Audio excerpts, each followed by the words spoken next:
अलग है, लेकिन प्रकृति ने, कुदरत ने, कोई कहना चाहे भगवान, चलेगा, ने हमको पूरी योग्यताओं से लेस करके भेजा है। वो वही योग्यता जो बुद्ध और महावीर के अंदर थी, वही योग्यता कबीर और नानक के अंदर थी। वो योग्यता लेकर हम सब आए हैं। प्रकृति देखो पक्षपात नहीं करती है। आप ये कहेंगे कि प्रकृति ने बुद्ध और महावीर को, कबीर को, नानक को, विवेकानंद को विशेष अवसर प्रदान किया, विशेष योग्यता के साथ भेजा, ऐसा नहीं है। वो तो पक्षपात करना जानती ही नहीं है। सबके लिए समान अवसर है, सबके पास में पर्याप्त योग्यता है। अब उस योग्यता का इस्तेमाल करना ये हमारे ऊपर निर्भर करता है। वो औजार, वो संसाधन सब हमारे पास है। कोई विशेष नहीं था कि बुद्ध के पास तो 2 हृदय थे, 2 मस्तिष्क, 4 मस्तिष्क थे उनके पास में, उनके पास इतने हाथ थे, इतने फेफड़े थे, इतनी किडनियां थी। ऐसा थोड़ी है। जो शरीर हम सबको मिला, जो सोचने और बोलने की क्षमता हम सबको मिले हैं, वही उन सबको भी मिले थे, और उन्हीं संसाधनों को लेकर के उन्होंने काम किया। बस हम सबको भी वही करना है।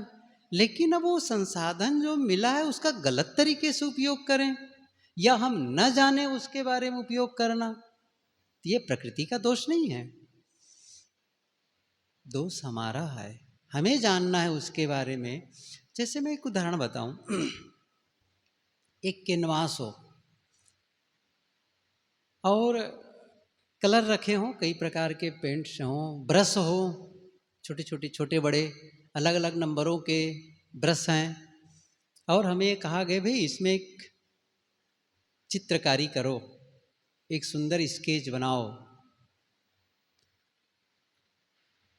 और हमने तो कभी ब्रश को डुबा कर के कभी किया ही नहीं, इसके मतलब कि वहाँ कुछ बनाए चित्र, कभी काम ही नहीं किए हैं। तो अब करेंगे, इतना समय मिला है तो डुबाएंगे रंग में, ब्रश को ले जाएंगे, खींचेंगे थोड़ा इधर उधर करके, अपने जो भी हमने कल्पना की बस खींचा ऐसा ऐसा करके। क्या होगा? रंग भी खराब होगा, कैनवास भी खराब होगा, और कोई बढ़िया चित्र उभर कर नहीं आएगा। क्योंकि हम वो जो औजार मिला है उसका उपयोग करना नहीं जानते। लेकिन एक कोई कलाकार हो, वही रंग, वही ब्रश, वही कैनवास, उतने ही समय में उसने क्या किया? ब्रश को डुबाया के रंग में, किया, स्केच बनाया, और उतने ही देर में इतना सुंदर चित्र बनाया कि उसकी कीमत भी अधिक, देखने में भी सुंदर। कैसे किया? उन्होंने समय दिया, उस काम करने के लिए समय दिया, उसमें उन्होंने मेहनत की है। ऐसे थोड़ी हो गया है कि वो अचानक ऐसी घटना घटी बस वो सीख गया। और ये उदाहरण मैं कितनी बार दिया हूँ। पब्लो पिकासो नाम सुने होंगे कभी आप लोग। वो बहुत बड़ा चित्रकार था पब्लो पिकासो, विश्व प्रसिद्ध। कहते हैं एक बार एक आदमी आया और 2 चित्र लेना आया उनके पास एक ही चित्र बना तैयार था। अंदर गया और उस एक चित्र था उसको बीच से काट दिया और उसको बेच दिया 2 बना करके। कमाल के थे वो, मतलब इतना अद्भुत वो चित्रकार। एक बार वो कहीं जा रहे थे तो फिर एक प्राकृतिक सुंदर दृश्य दिखा, वो अटक गए, रुक गए, देखने लगे। और एक खास करके जैसे कवि हो, कलाकार हो, लेखक हो, ऐसी दृश्यों को देख करके उनके मन में कुछ ना कुछ उभरता है, तो वो ठहर गए। एक लेडी उधर कहीं आसपास थी, वो भी कहीं घूमने आई थी। उसने देखा कि ये आदमी तो लगता है जैसे पिकासो है क्या। तो नजदीक गई, कहे आप पब्लो पिकासो हैं? हाँ, मैं पिकासो हूँ। ओ, आपको पता है मैं कितना बड़ा फैन हूँ आपका, और आपके चित्रों को कितना पसंद करती हूँ मैं, और आज पहली बार आपसे मिलना हुआ है। फिर उन्होंने बातचीत की, और बातचीत के बाद अंत में उन्होंने कहा, पिकासो एक रिक्वेस्ट है, वो ये है, आपसे मिली मैं, तो कम से कम कुछ तो आपकी ओर से मुझे कुछ ऐसा गिफ्ट, ऐसा कुछ चिन्ह मिले जिसको मैं बता सकूं कि मुझे पिकासो द्वारा मिला है, आपसे कुछ चाहिए मुझे। उन्होंने कहा, नहीं मेरे पास तो कुछ नहीं है इस समय, मैं खाली हूं। नहीं, मुझे चाहिए ही, कुछ तो चाहिए, आप दें। पिकासो ने सोचा क्या करूं, कहाँ से कुछ दूं इनको। उन्होंने कहा, मेरी प्रशंसा आपने की, आपको धन्यवाद है, लेकिन कुछ हो तब तो दूं। फिर उन्होंने देखा आसपास में एक स्टोर था, जनरल स्टोर, वहाँ गया और एक कागज और स्केच पेन लिया, और उसमें उसने 30 सेकंड ऐसा उसने स्केच किया, और उनको देते हुए क्या कहते हैं कि ये आप रख लीजिए, और इसकी कीमत इतने डॉलर है। वो तो आ, हजारों डॉलर बताए थे, 10,000 डॉलर या कितना, और मैं फिर से उसको सुनूं तो पता चले, अभी परफेक्ट एग्जैक्ट याद नहीं है, लेकिन उन्होंने कहा मान लो 10,000 डॉलर, उसने कहा इतनी कीमत है इसकी। उसने कहा 10,000, विश्वास नहीं जगा। ठीक है, रख लिए, चली गई। लेकिन उसके मन में कुतूहल था, ये सचमुच 10,000 डॉलर की है कि यूं ही कह दिए। तो जहाँ इस प्रकार के चित्रों का, स्केच का मूल्य आंका जाता है, खरीदा बेचा जाता था, वहाँ चली गई वो।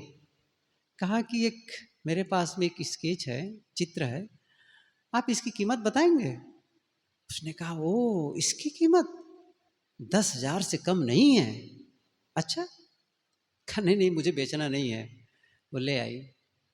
अब वो परेशान हो गई, ये 10,000 की 30 सेकंड में बना करके। अब वो खोज में लग गई, पिकासो कहाँ होंगे, सर्च करती है। अच्छा, अमुक ऑडिटोरियम हॉल में उनका आज स्पीच है। वो पहुंच गई, वहाँ पहुंच गई और स्पीच सुनी। स्पीच सुनने के बाद जब भीड़ कम हो गई, वो मंच तक पहुंची और खड़ी हो गई। पिकासो खड़े थे मंच पर। उसने कहा, पिकासो पिकासो आप मुझे पहचाने? हाँ हाँ, पहचान गया, कल तो मिली थी वहाँ। ओ, फिर आ गई। उसने कहा, पिकासो एक बात बताऊं? हाँ बताओ। सचमुच 10,000 रुपये कीमत की है आपने जो बना के चित्र दिया है? हाँ मुझे पता है, तभी तो मैंने कहा था, तभी तो मैंने कहा था 10,000 डॉलर उसकी कीमत है। तब कहा, पिकासो एक बात है, आप मुझे सिखा दीजिए, न 10,000 तो कम से कम 1,000 तो मिलेगा, सिखा दीजिए मुझे, इतना बढ़िया है ये। उन्होंने कहा कि बहुत अच्छी बात कही। फिर पिकासो ने कहा कि जो 30 सेकंड में जो मैंने चित्र बनाया है ना, और जिसकी कीमत 10,000 डॉलर है ना, इसको बनाने के पहले मैंने 30 साल मेहनत की है, अभ्यास किया है, तब जा करके बनाया है। एक चित्रकार कितने साल मेहनत करता है। हम अपने को तराशने में कितने साल मेहनत कर रहे हैं? हम कौन सा औजार लिए हुए हैं? औजार का उपयोग ही गलत करते हैं। और औजार में कितनी बार बताया, आपका मन, आपकी वाणी और आपकी इंद्रियां, यही तो औजार है, और क्या है? अब उस औजार का उपयोग कैसे करना है, अर्थात कैसे करना है काम, कैसे बोलना है शब्द, कैसे सोचना है, कभी हमने ध्यान दिया? ध्यान ही नहीं दिए, बस हो रहा है। कब से हो रहा है? जब से होश संभाले हैं, जो ढंग अपनाए हैं हमने, जो प्रोग्रामिंग हो चुकी है, जो हमने माता पिता से सीखा, जो हमने अपने मित्रों से सीखा, जो हमने कुछ पढ़ा लिखा और सीखा, स्कूल में जाकर शिक्षकों से सीखा, जो हम मोबाइल और टीवी देख करके सीखा, बस वो सबका समुच्चय हमारा व्यक्तित्व खड़ा है। आखिर किसी का व्यक्तित्व बनता कैसे है? कुछ तो होगा ना। क्यों भिन्न भिन्न यहाँ पर सब लोग बैठे हैं, भिन्न भिन्न स्वभाव वाले बैठे हैं, भिन्न भिन्न व्यक्तित्व वाले बैठे हुए हैं, गुण धर्म वाले बैठे हैं? क्योंकि वो बचपने से, देखो कुछ तो हम लेके भी आते हैं पूर्व से, साथ साथ में यहाँ, लेकिन जो पहले से लेके आते हैं ना पूर्व से, या पूर्व जन्म कह सकते हैं, वो कारगर नहीं होता है। कारगर कब होता है? इस जन्म में जब उसका सहयोग मिले तब। 2-3 मिनट में इसको मैं क्लियर कर दूं, नहीं तो आपके मन में उलझा रह जाएगा। मैं क्या कहना चाहता हूं, मान लो आपने एक बहुत सारा पुण्य का संग्रह लेकर गए, बहुत बड़ा पुण्य कमा करके आप इस जन्म में आए, है ना? आप अच्छे इंसान थे पहले, और उससे अच्छे इंसान का संस्कार लेकर के आए। लेकिन जो आपके भीतर में अच्छाइयों का के संस्कार हैं, वो आपके जीवन में कैसे फलित होंगे? ऐसे थोड़ी हो जाएंगे। वो केवल बीज है। अब बीज जो अच्छाइयों का जो बीज है ना, वो तब विकसित होगा जब उसको अनुकूल भूमिका मिले, सही जमीन मिले, सही वातावरण मिले, तभी तो होगा। कहीं भी कोई पौधा थोड़ी पैदा हो जाएगा। अब यहां आप अखरोट पैदा करना चाहें, होगा? यहां अखरोट तो नहीं होगा। यहां आप जीरा पैदा करना चाहें, खजूर पैदा करना चाहें, नहीं होता है। वातावरण ही वैसा नहीं है, जमीन ही वैसी नहीं है। लेकिन आप गुजरात में चले जाएं, उधर जहाँ जीरा पैदा होते हैं, ऊंझा, साहब जी के साथ एक बार हम लोग सब गए थे ऊंझा की मंडी। ऊंझा, जैसे ऊंझा में प्रवेश करो, वहाँ लिखा है बोर्ड, यदि आपको यहाँ पर सौंफ की सुगंधी आना शुरू हो गई, जीरे की सुगंधी आ रही है, यदि आपको काली मिर्च की सुगंधी आ रही है, तो आप समझ जाएं आप ऊंझा में प्रवेश कर गए हैं। और सच है उनका कहना लिखा। जैसे मंडी में गए तो वही जीरे, जैसे कोई जीरे की ढेरी लगी है, धनिया की और मसालों की, तो वो एक क्षेत्र है। कितनी बार मुझे ख्याल है, सुबह वॉकिंग में वहाँ जब उस क्षेत्र में थे, निकले, एक गाड़ी गई सुबह सुबह, छोटा एक मिनी मेटाडोर, छोटी सी गाड़ी थी, भर करके जैसे आगे निकली तैसे जीरे की, देखो तब हम साथी परस्पर जीरे भर के जा रही है उस गाड़ी से। उस क्षेत्र में पैदा होता है वो। अच्छा, मेरा प्रश्न क्या है यहाँ पर? मैं ये कहना चाहता हूँ कि जो अच्छाइयों के बीज लेकर हम आए हैं, आज उसकी भूमिका, आज जब अच्छा करने लगेंगे, अच्छा मित्र बनाएंगे, अच्छा व्यवहार करेंगे, अच्छे आप वातावरण में रहेंगे, अच्छी पुस्तकें पढ़ेंगे, अच्छे शब्द बोलेंगे, ये सारी कुछ जब अभी की अच्छाइयाँ होगी ना, तो भीतर वाला जो बीज है ना, वो कहेगा अब अनुकूल भूमिका है, बाहर निकलो, और वो आपके जीवन में छा जाएगी। लेकिन उसको अनुकूल भूमिका ही न मिले, देखिए केवल अच्छाई नहीं हमारे अंदर, हमारे अंदर बुराई भी है। ऐसे थोड़ी कि हम केवल अच्छे करते आए हैं, जन्म जन्म के इस संस्कार में हो सकते हैं हमसे बहुत सारी गलतियां हुई हों, अच्छा वो भी तो पड़े हुए हैं, लेकिन वो तब निकलते हैं जब आज वैसा वातावरण मिले। गलत संगति, गलत पठन पाठन, गलत व्यवहार, गलत शब्द बोलना, सब कुछ गलत जब होने लगता है आपके द्वारा, तो भीतर जो गलत का बीज है ना, वो बाहर आ जाता है। क्यों? अब अनुकूल भूमिका है, अब उसको फैलने का भूमिका है, बस यहाँ अब वो फैल जाता है जीवन में। आप अपने बुरे बीज को भी भून सकते हैं आज के कर्म को बदल करके। आप अपने अच्छे बीज को विकसित कर सकते हैं आज अच्छा करके। क्या आपको कोई बंधन है बोलने में? कैसे बोले? क्या आपको करने में कोई बंधन है आज? आदमी स्वतंत्र है या परतंत्र है? कोई पूछे, यदि हम पुराने कर्मों के आधार पर हैं, और है तो सही, कुछ तो है, संस्कार लेकर आए हैं, यदि उसी के अनुरूप हमको जीना है तो फिर कर्म सुधार का कोई मतलब नहीं है। अच्छा, कर्म सुधार ही महत्वपूर्ण है तो पुराने संस्कार का कोई महत्व नहीं है, फिर तो पुराना लेकर क्या है उसका। तो आदमी स्वतंत्र है कि परतंत्र है? आज वो स्वतंत्र है, जैसा चाहे वैसा कर सकता है। तो फिर पहले क्यों नहीं कर पाए? पहले क्या हो गया था उसको? फिर पहले के संस्कार का क्या मतलब है? नहीं, दोनों है। आप परतंत्र है, सब कुछ नहीं कर सकते हैं, अभी है एक सीमा तक करते हैं, लेकिन स्वतंत्र भी हैं, स्वतंत्र भी हैं आप। कैसे? वो बात याद आई कि मूसा, एक कोई हजरत से, मोहम्मद से किसी ने कहा आदमी स्वतंत्र है कि परतंत्र है? शायद मूसा से बात हुई। उसने कहा दोनों है। अरे दोनों कैसे हो सकता है? या तो स्वतंत्र होगा या तो परतंत्र होगा। अच्छा ठीक है, खड़े हो। खड़ा हो गया। एक पैर उठाओ। एक पैर उठा दिया। अच्छा ठीक है। अच्छा दूसरा पैर भी उठाओ। नहीं, दूसरा पैर नहीं उठा सकता हूं। उसने कहा, मैंने कहा था एक पैर उठाओ, अब बायां उठाए कि दायां उठाए आप पर निर्भर था। एक पैर उठाने में स्वतंत्र हैं, दूसरे पैर में नहीं है। आप पर निर्भर है किस पैर को उठाएं।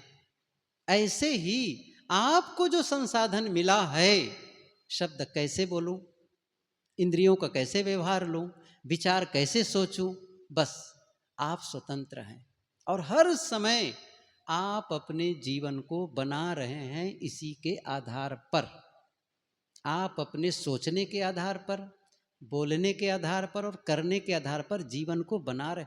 हमारा जो कृत्य है ना, हमें निर्मित करता है। इसको इस ढंग से समझे, हमारा जो कृत्य है ना, हमें निर्मित करता है। कोई आदमी हिंसा करता है तो वो जो हिंसा का जो कृत्य है ना, वो उसको बना रहा है, वो उसको बना रहा है। और एक जो चोरी करता है, वो चोरी करने का जो कृत्य है ना, उस इंसान को बना रहा है। समझ रहे हैं ना, बना रहा है। लेकिन एक सहयोग करता है, करुणा का भाव करता है, दूसरों पर दान, दूसरे के लिए दान करता है, वो भी बना रहा है उसके जीवन को। आपका हर कृत्य आपको बनाता है, बनाता है। कैसे कर रहे हैं आप? हर कृत्य। अच्छा कृत्य भी, ये कृत्य कहना भी एक अलग बात हो जाएगी। जो मैं कह रहा हूं ना कृत्य, मैं बहुत बात की बात बता रहा हूं, क्योंकि कृत्य जो बाहर हो रहा है, लेकिन कृत्य की जो अंदर है ना, वहां से कृत्य का संचालन हो रहा है। बात तो ये है, कहां से निकल रहे हैं कृत्य, शब्द कहां से निकल रहे हैं। इसलिए मैं इसको विस्तार में न जाकर बहुत थोड़े में कहूं तो यही होगा। आपके कृत्य कहां से निकल रहे हैं? भीतर से, है ना। आपके शब्द कहां से निकल रहे हैं? मेरे शब्द कहां से निकल रहे हैं? जो भीतर है। जो रहे करवसु निकरे टोटी, जो भीतर है। इसलिए शब्दों को सुधारने के बजाय, कृत्यों को सुधारने के बजाय अंतस को ठीक करें। अच्छा अंतस ठीक होगा तो शब्द भी सुधर जाएंगे, कृत्य भी सुधर जाएंगे। इसलिए मैं उसको छोड़ दिया अभी। देखिए कृत्य का महत्व है, लेकिन वो जो निर्णय ले रहे हैं, यह करूं यह ना करूं, कौन ले रहा है? आप। आपका होना महत्वपूर्ण है, आपका करना महत्वपूर्ण नहीं है। क्यों करना महत्वपूर्ण क्यों नहीं है? क्योंकि आपके होने से करना होता है, करने से होना नहीं होता है। आपके होने से, देखो पहले मैंने कहा था आपके कृत्य आपको निर्मित करता, लेकिन मैं जो मुख्य रूप से जो मूल बात है उसको बताना चाहता हूं। वो क्या है? वो ये है कि आप होते हैं पहले, फिर वो निकलता है, निकलता है। और जब आप करने लगते हैं तो फिर आपको बनाता है। ये दोनों बातें हैं। पहले आप निर्णय लेते हैं यह करना, फिर जब आप उसको लगातार करने लग जाते हैं, फिर वही आपके जीवन को बनाने वाला हो जाता है। ये उलझी हुई बात नहीं है। बात दोनों सही है, दोनों सही है। अर्थात इसको मैं इस ढंग से कहूं, वो जो निर्णय लेने का काम आपके भीतर से हो रहा है, भीतर से, लेकिन आपका कर्म जो निर्णय है उसको बाहर दिख रहा है, लेकिन आपने यदि उसको बदला नहीं, उस कृत्य को बदला नहीं, भीतर से निर्णय लेकर और लगातार करते रह गए, फिर आपके जीवन को गलत बना देगा वो, या फिर अच्छा बना देगा, अच्छा करने लगेंगे तो। इसलिए असली चीज तो यहां है, भीतर में, भीतर में। और शब्द भी उसी प्रकार से हैं। शब्द कौन बोल रहा है? भीतर से ही तो बोला जा रहा है। भीतर में यदि कड़वाहट है, भीतर में कड़वाहट है, तो वाणी में क्या निकलेगी? सीधी सी बात है, वाणी में भी कड़वाहट निकलेगी। हमारे कर्म में भी कड़वाहट होंगे, लेकिन भीतर में मिठास है, अंतस में मिठास है, और हमने उसको इकट्ठा किया है। अब ये अलग विषय है कि कैसे उसको करें। देखिए, अकेले में बनाना पड़ता है जीवन को, भीतर को आपको। बाहर तो लोग देखते हैं, बाहर के कर्म को तो लोग देखते हैं, लेकिन भीतर वाला ना आपका परमात्मा देखता है। ये ध्यान दीजिए आप। इसलिए भीतर वैसा इंसान बनना शुरू कर दे जो बाहर आप होना चाहते हैं, बाहर होना चाहते हैं। अकेले में बैठ के खुद को निर्मित करना पड़ता है। खुद को अकेले में बैठे, कैसा इंसान, कैसे शब्द निकालना है, किस परिस्थिति में कैसे करना है, अकेले में जिएंगे तब तो उस चीज को जिए ही नहीं अकेले में बैठ करके। और इसीलिए गुरुदेव जी कई बार कहा करते थे कि स्वाध्याय, साधना, चिंतन या श्रवण, मनन, निधिध्यासन। देखो, श्रवण जो सुनना है, ज्ञान अर्जित किया गया, फिर पढ़ा गया, ज्ञान अर्जित किया गया, एक ज्ञान आया, अब क्या करना पड़ेगा? चिंतन, निध्यासन। अकेले में बैठे फिर उस ज्ञान को जिए भीतर में,